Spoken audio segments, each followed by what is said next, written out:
Of Vermont, thank you for coming back on the show. We're going to talk. We're not going to make you do your monster imitation again today. You're not. We're not. I've been rehearsing it. I have not been talking about unemployment, not been talking about distribution of wealth. You know why? I said on this program, what do they want? My grandchildren and the monster. But you don't want to talk about it? No, okay, give it to me again. Go ahead. Okay, that was pretty good. Did I scare you? You scared the hell out of me. I'll tell you the truth. Now we're going to talk about the serious issues facing our country. We are. We're going to talk about a bunch of things in the news, and they're all going to be substantive and serious, and you're going to like it. Today, up in Boston, in the Boston bombing trial, Dzhokhar Tsarnaev was found guilty in that case. As you know, he's eligible for the death penalty. You are a person who I know historically has been against the death penalty. Would you like to see the death penalty for that man? I don't think you make exceptions. What he did was beyond horrendous.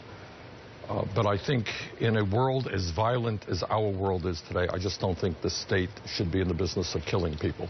So I think my hope is you put this guy away forever, and that's it. Okay. We have Mark, I believe, here from Chicago. Mark, come on in. Yep.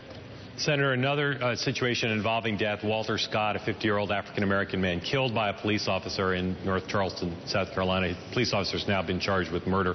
What's your reaction to that case, and what do you see happen next there?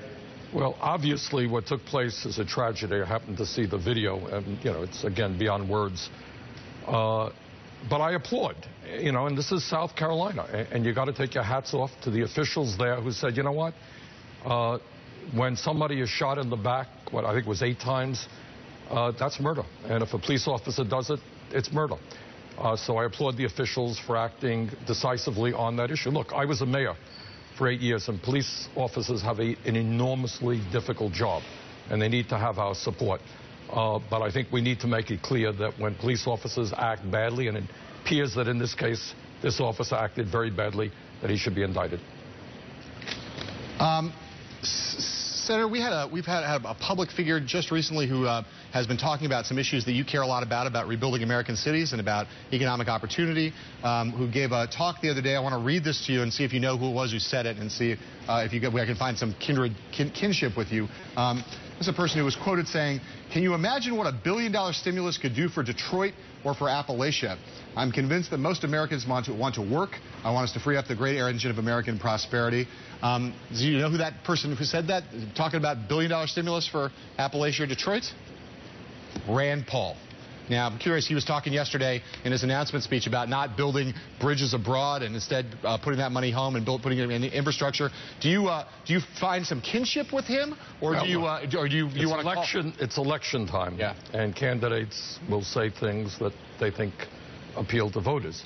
I introduced legislation recently which would put $1 trillion into rebuilding our crumbling infrastructure over 5 years, create and maintain some 13 million jobs. Rand Paul is not a co-sponsor. I would love to see him be a co-sponsor. We can use some Republican support. We need to rebuild our crumbling infrastructure. At the end of the day, after you get beyond the nuances of this or that Republican candidate, I think they pretty much come down in the same direction. That is, more tax breaks for billionaires, more tax breaks for corporations, and massive cuts to Medicare, Medicaid, education, nutrition programs, and the needs of working families. Mark?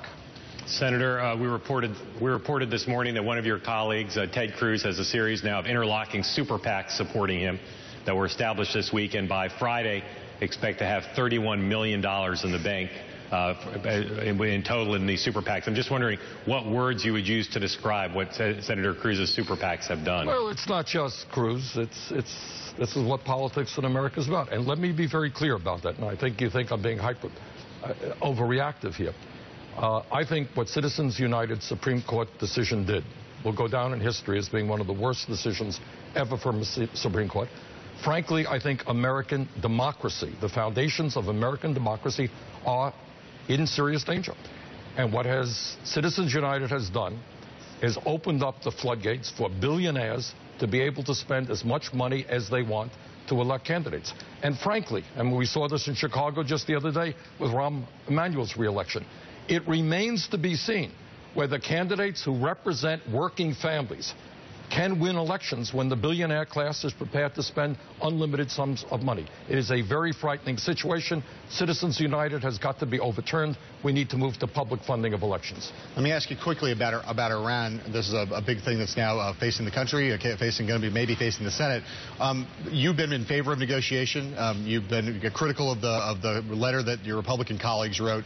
I'm curious what substantive concerns you have about Iranian compliance and whether you think Congress should have to authorize any deal that gets passed. Well, of course I'm concerned. I mean, Iran has not been the most honest and honorable partner in terms of nuclear issues. They have, not been honest. But I think, in my view, the war in Iraq was probably the worst foreign policy blunder in modern American history. It destabilized the entire region. As everybody knows, we have been in 2 wars in Iraq and Afghanistan for over a decade. And I want to see us do everything that we can to, A, make sure that Iran does not get a nuclear weapon, but B, we've got to do it in a way that doesn't take us to the middle of the war. And I think the President and Secretary Kerry are doing a good job in that direction. Congress should have a vote, yes or no? No, I think on this one, the President has the legal right to negotiate an agreement. Okay. Having fun out there being a little bit of a candidate, yes or no? Yeah. Give me the monster one more time. No. Jesus. That'll scare you into doing silly things. Now you want to talk about real issues. Whew. Okay. Senator Bernie Sanders, thank you for scaring the bejesus out of me. After the great break, the book that details all the crazy stuff that has gone down in the White House, and I do mean crazy.